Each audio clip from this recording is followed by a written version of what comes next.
Hello dear students, I welcome you all. Today I will solve this problem. ये problem electrical resistors के connection के ऊपर है, यानी सीरीज और पैरेलल कनेक्शंस के ऊपर है. Two resistances R1 and R2 are connected together. दो रेजिस्टेंसेस हैं, एक की वैल्यू है R1 और एक की वैल्यू है R2, और ये दोनों कनेक्ट किए गए हैं. सीरीज में किए गए हैं या पैरेलल में, यह भी पता नहीं, यही पूछा भी है बेसिकली प्रॉब्लम में. The resistance R2 can be varied from a very small value to a very large value. तो ये जो R2 रेजिस्टर है ये बेसिकली वेरिएबल है, ठीक है, वेरिएबल रेजिस्टर है. इसकी वैल्यू 0, बहुत छोटी वैल्यू से लेकर इसकी वैल्यू वेरी कर रही है इंफिनिटी तक, ठीक है. तो हम ये वेरी करेंगे. द इक्विवेलेंट रेजिस्टेंस R, यानी इन दोनों के कॉम्बिनेशन से जो इक्विवेलेंट रेजिस्टर बनेगा, जिसको हम बोल रहे हैं R, varies with R2, vary करेगा with R2 as shown in the figure. तो ये जो फिगर है बेसिकली ये R2 as a function of R दे रखी है, ठीक है. तो यहां पर बेसिकली हमें लिख देना चाहिए, यहां पर y एक्सिस पर R है. ऐसा इंप्रेशन आ रहा है जैसे y एक्सिस पे ये R1 है. R1 नहीं है, R1 इज दिस वैल्यू, जहां पर ये कर्व सैचुरेट हो गया है बेसिकली, इस पर जाके लग रहा है. तो y एक्सिस पर R है, x एक्सिस पर R2 है. तो y एक्सिस पर R का मतलब इक्विवेलेंट रेजिस्टेंस y एक्सिस पर है, ठीक है. इतनी बात समझ में आ गई. In which way are the resistances joined, in series और इन पैरेलल. तो हमें कुल मिला के सिर्फ ये जवाब देना है कि ये रेजिस्टर्स सीरीज में है कनेक्टेड या पैरेलल में. सिर्फ ये क्वेश्चन है. इसके ऊपर बहुत अच्छा एक एमसीक्यू क्वेश्चन बनाया जा सकता है, जिसमें हम 4 फिगर अलग अलग बनाते हैं और सीरीज और पैरेलल के बारे में हम पूछ रहे हैं रजिस्टर के ऊपर. तो हम इस क्वेश्चन को हम डिस्कस करते हैं. मैंने जो चीजें यहाँ बना दी हैं उनको थोड़ा सा मैं मिटा देता हूं ताकि थोड़ी सी क्लैरिटी रहे बात में. और यहाँ y एक्सिस पर इट शुड बी नोटेड, यहाँ पर R है ना. R का मतलब R इक्विवेलेंट, तो मैं यहाँ पर लिख देता हूं R का मतलब R इक्विवेलेंट. ये आप हमेशा मानेंगे. तो हम पहले एज्यूम कर लेते हैं केस को.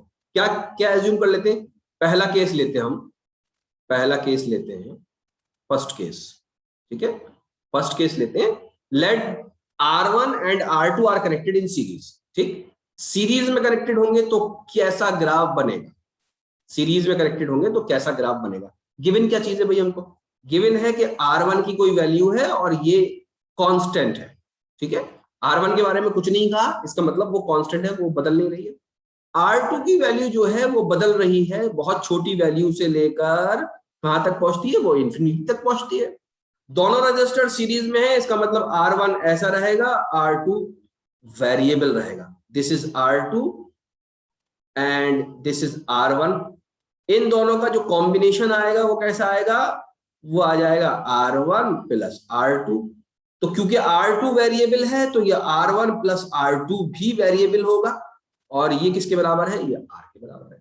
तो R भी कैसा बन जाएगा? वेरिएबल बन जाएगा. बात समझ में आती है क्या? ठीक है. अब मैं इसका ग्राफ बनाता हूं, ग्राफ कैसे बने.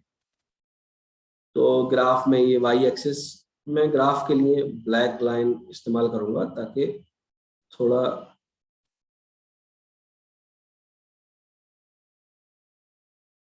ये आपकी y एक्सिस एंड ये आपकी x एक्सिस,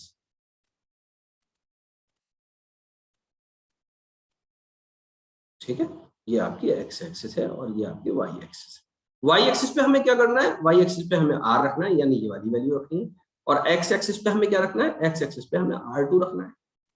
अच्छा, R1 की जो वैल्यू है, R1 की वैल्यू यहां कहीं पर फिक्स होगी. R1 की वैल्यू यहां कहीं होनी चाहिए, क्योंकि कांस्टेंट है ना वो वैल्यू. तो 10 ओम होगी, 15 ओम होगी, 20 ओम होगी, कुछ तो होगी, तो वो यहीं पर तो होगी, ऊपर कहीं. अब मुझे ये बताइए, जब दो रेजिस्टर सीरीज में हैं तो उनकी मिनिमम वैल्यू कितनी होगी? अगर R2 की वैल्यू को हम 0 भी मान लें तो R की वैल्यू किसके बराबर आ जाएगी? R की वैल्यू R1 के बराबर आ जाएगी. तो पहला कोऑर्डिनेट हमें कहां पर मिलेगा? पहला कोऑर्डिनेट हमें इस जगह पर मिलेगा. और यहां पर पहला कोऑर्डिनेट कहां मिल रहा है? यहां पर मिल रहा है. तो इसका मतलब सीरीज में तो ये पक्का नहीं होंगे, ये बात बिल्कुल पक्की है. तो एमसीक्यू तो सॉल्व हो गया, मल्टीपल चॉइस क्वेश्चन में तो आपके ये बात समझ में आ गई। ये पैरेलल का ग्राफ दे रखा है, ये जो ग्राफ दे रखा है वो पैरेलल का दे रखा है, वो ये सीरीज का नहीं दे रखा। अब सीरीज में ही और बात कर लेते हैं। अच्छा भाई ठीक है, हमारे पास ये r जो है वो किसके बराबर है, r1 प्लस r2 के बराबर है। शुरू में ये 0 था, अब हमने r2 को बढ़ाना शुरू कर दिया, तो r1 की जो वैल्यू थी, r की जो वैल्यू थी वो भी बढ़ना शुरू हो जाएगी। किस फैशन में होगी, जैसे जैसे r2 बढ़ाएंगे वैसे वैसे ही r बढ़ेगा। तो r2 को अगर दुगना कर देंगे तो r भी दुगना, तो जो स्लोप आएगा वो ऐसा आएगा, और ये जो स्लोप होगा बेसिकली इस स्लोप की वैल्यू होगी 1, यानी ये जो एंगल होगा यहाँ पर ये आएगा 45 डिग्री का। ठीक है, आगे के लिए बता रहा हूं मैं आपको, 11th 12th में भी जरूरत पड़ सकती है इस सवाल, और इस तरीके का एक ग्राफ बनेगा। तो ये जो ग्राफ होगा बेसिकली ये वाला, ये ग्राफ उस कंडीशन में है जब ये दोनों रजिस्टर्स इसमें कनेक्ट हो, सीरीज में कनेक्ट हो। तो ये बात बिल्कुल पक्की है कि ये वाला जो ग्राफ है ये सीरीज का नहीं है। सीरीज का नहीं है तो पैरेलल का होगा, पैरेलल का हम वेरीफाई कर लेते हैं अभी। ठीक है, इतना आप नोट कर लीजिए, इसको नोट्स में लिख लीजिए। अब मैं इस फिगर को मिटा रहा हूं। ठीक है, अब हम पैरेलल का केस, अब हम सेकंड केस देखेंगे। सेकंड केस हम एज्यूम कर रहे हैं, let the resistors are connected in parallel. तो पैरेलल कनेक्शन में मान लेते हैं हम ये दोनों रेजिस्टर्स किस में कनेक्टेड है, पैरेलल। तो पैरेलल में कनेक्ट होंगे तो कैसा हो जाएगा, पैरेलल में कनेक्ट होंगे तो R1 ऐसा कनेक्ट होगा और R2 ऐसे कनेक्ट होगा। ठीक है, और ये वेरिएबल भी होगा R2। बात समझ में, ये क्या होगा, वेरिएबल। तो ये इक्विवेलेंट रेजिस्टर हो जाएगा, इक्विवेलेंट रेजिस्टेंस की वैल्यू R है, हम जानते हैं। ये भी वेरिएबल हो जाएगा। जब R2 वेरिएबल है तो फिर टोटल रेजिस्टेंस वेरिएबल बनेगा 100%। अच्छा, इस R की वैल्यू कितनी होगी, इस R इक्विवेलेंट की वैल्यू कितनी होगी, हम जानते हैं अगर दो रेजिस्टर्स पैरेलल में कनेक्टेड हैं तो उनकी वैल्यू होती है प्रोडक्ट अपॉन सम। तो R1 R2 upon R1 plus R2। क्या बात समझ में आ रही है, इतनी होगी। ओके, अब हम ग्राफ बना लेते हैं, ग्राफ पेपर बना लेते हैं। अब हम ग्राफ बनाते हैं यहां पर। ठीक है, थोड़ी सी टेढ़ी लाइन बनी हुई है, सीधी बनाएंगे। अरे तो वाह,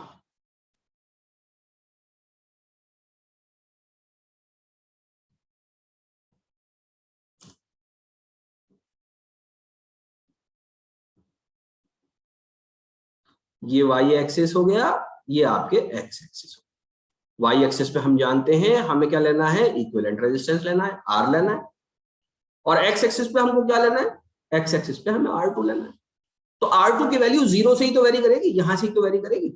तो अब हम लाल स्याही यूज करेंगे, यानी यहां से वेरी करेगी, R2 की वैल्यू यहां से वेरी करेगी। तो R2 की जगह हम रख देते हैं 0। तो R2 की जगह जैसे ही हम यहां पर 0 रखेंगे, जैसे ही हम R2 की वैल्यू रखेंगे 0, तो R किसके बराबर हो जाएगा, R1 upon R1 into 0 divided by R1 plus 0 is equal to 0। तो R की वैल्यू भी 0 आ गई, R की वैल्यू भी 0 आ गई। तो पहला कोऑर्डिनेट हमें यहां पर मिल गया। क्या ये बात समझ में आ रही है आपकी, ठीक है। अच्छा, और बताता हूं बात, सुनिए। मुझे ये बताइए कि हम यहां पर इसकी वैल्यू भी तो फिक्स रखेंगे, इसकी R1 की। R1 तो कांस्टेंट है, R1 यहां पर होगा। अच्छा, अब हम ये करते हैं, कि R2 की जगह हम R2 की वैल्यू लिखते हैं सपोज 0.0001। बहुत छोटी सी हमें शुरुआत करनी है ना, 0 से हम बढ़ाएंगे तो थोड़ा सा ही तो बढ़ाएंगे। तो ये बताइए फिर R की वैल्यू किसके बराबर हो जाएगी, R की वैल्यू हो जाएगी R1 into 0.0001 divided by R1 plus 0.0001। क्या मेरी बात समझ में आ रही है। ऊपर की क्वांटिटी देखिए, ये इतनी छोटी क्वांटिटी, इससे मल्टीप्लाई होगी तो हम R1 को इग्नोर कर सकते हैं। ऊपर की क्वांटिटी क्या हो जाएगी, ऊपर की क्वांटिटी बहुत छोटी हो जाएगी, करीब करीब इतनी हो जाएगी। जितनी ये छोटी क्वांटिटी इसी के आसपास रहेगी, किसी से भी मल्टीप्लाई कर दीजिए आप। अच्छा, नीचे की क्वांटिटी में क्या होगा, इसमें ये ऐड हो रहा है। तो किसी क्वांटिटी में फॉर एग्जांपल 5 लाख हो, 5 लाख, इसमें 2 रुपए जोड़ दीजिए, तो ये 5 लाख के बराबर ही तो रहेंगे। तो R1 में बहुत छोटी सी क्वांटिटी जोड़ी, तो यहाँ पर तो R1 ही रहेगा। अच्छा, इस छोटी सी क्वांटिटी को R1 से डिवाइड कर दिए, कोई फर्क नहीं पड़ेगा, वो तो है ही पहले से छोटी सी। तो जैसे ही R2 आप थोड़ा सा बढ़ाएंगे, R1 भी, सॉरी, ये वाला R जो है ये भी थोड़ा सा बढ़ेगा। तो पहला जो कोऑर्डिनेट आएगा आपका वो यहाँ पर आएगा, जो दूसरा कोऑर्डिनेट आएगा। तो कर्व यूं चलेगा, कर्व जो है वो इस वाले क्वाड्रेंट में आ गया। ठीक है, अच्छा, यहां तक बात समझ में आ गई। इसको नोट कर लीजिए, मैं थोड़ा मिटाऊंगा। अब हम वैल्यू रखेंगे R2 की, R2 की तो वैल्यू वेरी करनी है हमें। अब हम R2 की वैल्यू रखेंगे, late R2 is equal to R1। अब हम दोनों की बराबर, भाई बढ़ाते बढ़ाते बराबर हो गई, तो R किसके बराबर हो जाएगा? R बराबर हो जाएगा R1, R2 की R1 के बराबर रख दी ना, R1 upon R1 plus R1 is equal to R1 का स्क्वायर अपॉन 2R1। R1 इससे कट गया, तो वैल्यू R की वैल्यू किसके बराबर आ गई? R1 upon 2। तो यानी जैसे ही जितनी लंबाई आपने ये ली है ना, जितनी दूरी ये लिए, इतनी ही दूरी पर आने के बाद, यानी यहां पर जब यहां पर पहुंचेंगे, इक्विवेलेंट रेजिस्टेंस कितना हो जाएगा? इसका आधा। तो इसका आधा कहां पर आएगा? यहीं पे तो आएगा, R1/2। तो यानी जो कोऑर्डिनेट आएगा वो कहां पर आएगा? यहां पर आएगा। तो ये कर्व कैसे बढ़ेगा? ये यूं बढ़ेगा। मैं रेड से बढ़ा के दिखाऊंगा ताकि आपको समझे। तो ये कर्व कैसे आगे बढ़ेगा? ये यूं बढ़ेगा।